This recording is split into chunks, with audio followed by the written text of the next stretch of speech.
Hi, welcome to Virtual Reality. My name is Tony Pickler, Mission Outreach Director for Resurrection Parish in Green Bay, Wisconsin. Receiving. Sometimes we think of kings and queens receiving people at the royal palace with great fanfare and trumpets blowing. I even think about the Wizard of Oz, where the great and powerful Oz is going to receive the scared quartet of Dorothy, the Tin Man, the Scarecrow, and the Cowardly Lion. Receiving. Isn't it great to be received? And I remember a number of years ago, I heard that the Dorothy Day archives were stored in the Rayner Library on the campus of Marquette University in Milwaukee. So I called the archivist, Phil, and for the life of me, I can't remember his last name. And I asked him if I could stop down the following week to review the documents stored there. He immediately agreed, and we set up an appointment for 10 a.m. the following Friday. When I went up to the front desk of the library, I stated my name and that I was there to examine the archives of Dorothy Day, the founder of the Catholic Worker Movement. I'll never forget the reception. The young woman behind the desk said, "Of course, Mr. Pickler, we've been expecting you. Welcome to Rayner Library. Here's a name tag. Just use the elevators there on your right and go to the third floor. There will be someone there to receive you." So I went up in the elevator, and for anyone who knows me well and my claustrophobia, that in itself was a great feat. But I went to the third floor where another receptionist received me, showed me a locker where I could put my coat and get started. The receiving continued as Phil, the archivist, came out and warmly greeted me. I was beginning to think I was royalty.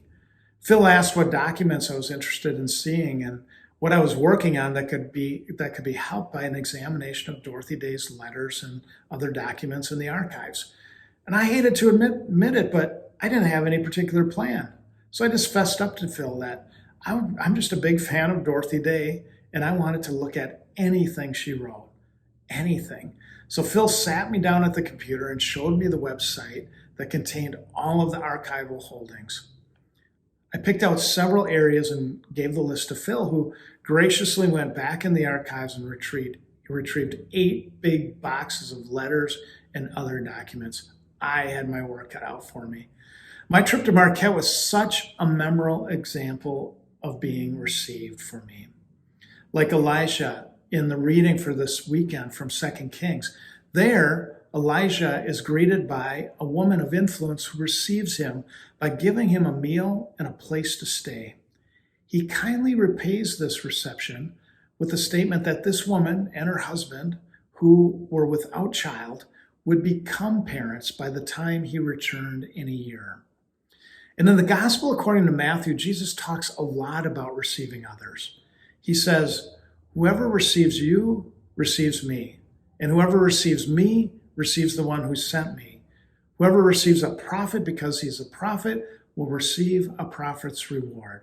And whoever receives a righteous person because he is a righteous person will receive a righteous person's reward.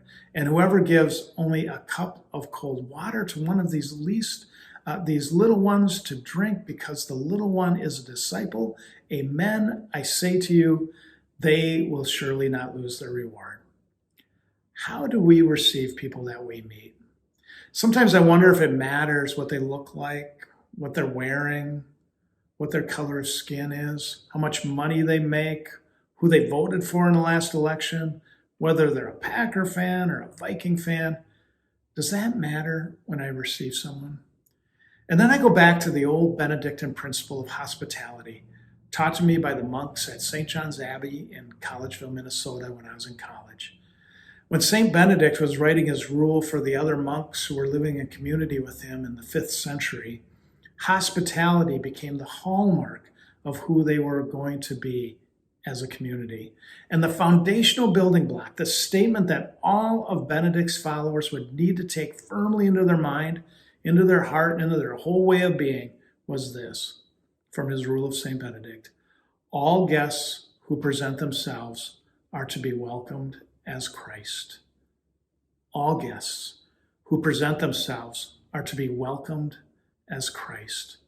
Clothing, voting, bank accounts, fan loyalty don't matter when receiving a brother or sister. And what's this based on? For St. Benedict, he built this foundational principle on the words of Matthew 25. I was hungry, and you gave me food, thirsty, and you gave me drink, a stranger, and you welcomed me, in prison, and you visited me, sick, and you comforted me. The source of my inspiration that day at Marquette University lived by this same principle. Dorothy Day, founder of the Catholic Worker Movement and the Houses of Hospitality, making her way towards sainthood, held Benedict's foundational principle as her own when receiving people at one of her houses of hospitality. She believed that each person who came to the door or the food line was to be welcomed as Christ.